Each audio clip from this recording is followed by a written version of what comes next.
یک پیامی به دست من رسیده.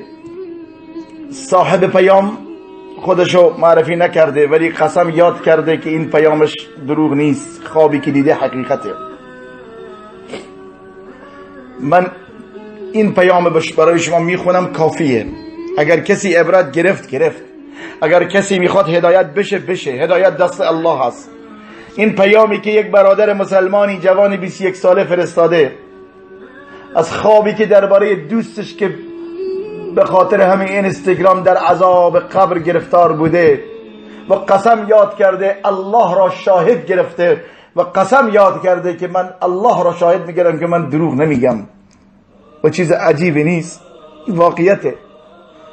این پیام گوش بکنید. من این پیام فقط میخونم دیگه، هر کی میخواد عبرت بگیره. حالا برید گناهان جاریه خودتون در همین شب با شنیدن این پیام برید پستاتون حذف بکنید.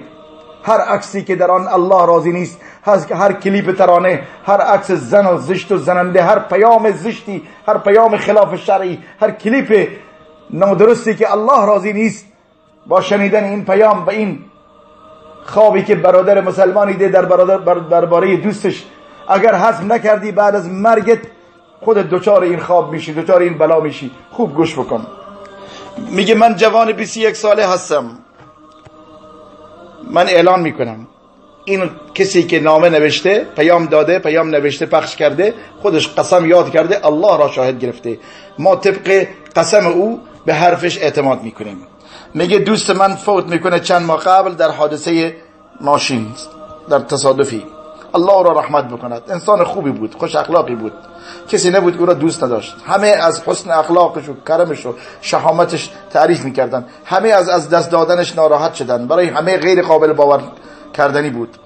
کسی باور نمیکرد به این زودی یک جوان بره. بعد از مرگش میگه بعد از چند هفته کابوس های من میدیدم که این در قبر داره عذاب میبینه، میسوزه. والله العظیم، خوب گوش کنید، داری قسم میخوره. والله العظیم میگه من تو خواب، از این خواب وحشتناک کابوس، خواب از چشم من حرام میشد. من میترسیدم از خواب بلند میشدم، نمیدونستم که جریان چیه. میگه صداش، آوازش، ناله هایی که طلب کمک میکرد از عذابی که بر او وارد میشد اینقدر ترسناک بود که اصلا تصورش نمیتونم بکنم. میگه همیشه بعد از بیداری هم خواب تکرار میشد، تو ذهنم میومد. همیشه میرفتم صدقه میدادم، دعا میکردم در وقت اذان اقامت شاید الله عذابش کم بکنه، ولی هیچ فایده نداشت. هر روز عذابش بیشتر میشد و خواب من، کابوسم وحشتناکتر میشد. خواب میدیدم که از گوشش و دهانش و زیر ناخنش خون و چرکین خارج میشه، منظره‌ای که امکان نداره من فراموش بکنم. از خواب بیزار شدم. خواب را از ترس این کابوس ها دیگه میترسیدم بخوابم که این منظره حتی در بیداری هم تکرار میشد. نمیدونستم کاری بکنم، فقط دعا میکردم، صدقه میدادم. پیش چند شیخ رفتم، مفسر احلام رفتم تا خواب من را تفسیر بکنن، اما من بازم از تفسیر خواب اونها راحت نبودم، قانع نشده بودم.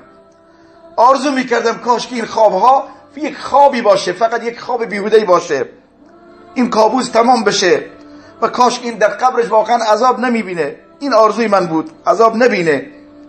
خلاصه بعد از چند روز دوباره خواب برگشت. 2 انسان بزرگ با جسم سنگین بزرگ او را میکشیدن در یک جایی بسیار دور که همه جمجمه ها ریخته و مردم دارن عذاب میبینن، اون هم با اونها عذاب میبینه. در گوشش یک چیزی مانند جرم، مانند خونین، چرکین میریختن، الله شما را حفظ بکنه، که از این گوش میریختن از گوش دیگه بیرون میرفت. بلکه به این اندازه کفایت نمیکردن، سیخ آهنی داغ از گوشش وارد میکردن، در گوش دیگهش خارج میشد. دستش داغ و دستش کلن از عذاب و آتش بر دستش کلن علامتش مشخص بود که خیلی عذاب داده بودنش. و الله را گواه میگیرم، گوش بکن، میگه الله را شاهد میگیرم، گواه میگیرم که من هرچی میگم درست، این خوابم این واقعا در خواب میبینم. سوال کردم که فلانی چی شده؟ چرا این همه عذاب؟ تو که انسان خوبی بودی، تو که با پدر مادرت خوب بودی، تو که نماز میخوندی، چه گناهی کردی که مستحق این همه عذاب هستی؟ چه گناه بزرگی مرتکب شدی؟ بگو. بالاخره بعد از مدتی جواب داد، گفت که ترانه ها فلانی ترانه ها. از روزی که در قبرم گذاشته شدم من عذاب میبینم، قبرم گودال آتش شده به سبب ترانه ها و گناهان جاریه‌ای که بعد از مرگ من میاد. من یک روز خواب استراحت نداشتم، در قبرم راحتی ندارم، همش عذاب است و عذاب است. در گوش من از مواد مذاب و چرکین و آب داغ و چیزا میریزن، دستانم را میسوزانن، روز شب دارن منو عذاب میدن به خاطر این گناهانی که من کردم، گناهان جاریه‌ای که برای خودم جمع کردم. میگه من فقط این از کلام او، از حرف او، این فقط یادم میاد. و بعد دوباره دیدم ملائکه او رو میکشن عذابش بدن. الله را شاهد میگیرم که من دروغ نمیگم. شکلش خیلی وحشتناک بود، خیلی شکل وحشتناکی. آوازش، ناله های دردناکش خیلی دردآور بود. این کابوس حتی در بیداری مرا ترک نمی کرد. فهمیدم که سبب همه این عذابش اون ترانه هاست، اما نفهمیدم منظورش چیه، که گناهان جاریه چیه. تو فکر بودم خدایا چه کار کنم. هر چی فکر می کردم در ذهنم مشغول بودم. این خواب از ذهن من پاک نمی شد. یادم اومد که این دوست من در سال 2014 یک اینستاگرام، یک حسابی باز کرده بود برای خودش، که در اون اینستاگرامش کلیپ های ترانه و کلیپ های نمیدونم ترانه و موسیقی و این کلیپ ها میگذاشت. رفتم دنبال حسابش پیدا کردم، اما فکر کردم، گفتم آیا فقط این سبب عذابش همینه؟ نگاه کردم که در زیر کلیپ های ترانه و این کلیپ های مبتذلی که میذاشته مردم میان لایک میکنن، تعداد لایک ها داره میره بالا، فالوورزش داره بالا میره، و این بنده خدا فوت کرده، اونها هیچ کدوم نمیدونن که فوت کرده. روز به روز داره کسانی که دارن کلیپ ها نگاه میکنن، تماشاگرها داره زیاد میشه، فالوورز زیاد میشه، لایک ها بیشتر میشه، و اون در قبرش خوابیده. دلم درد اومد، هیچ کاری نمیتونستم بکنم.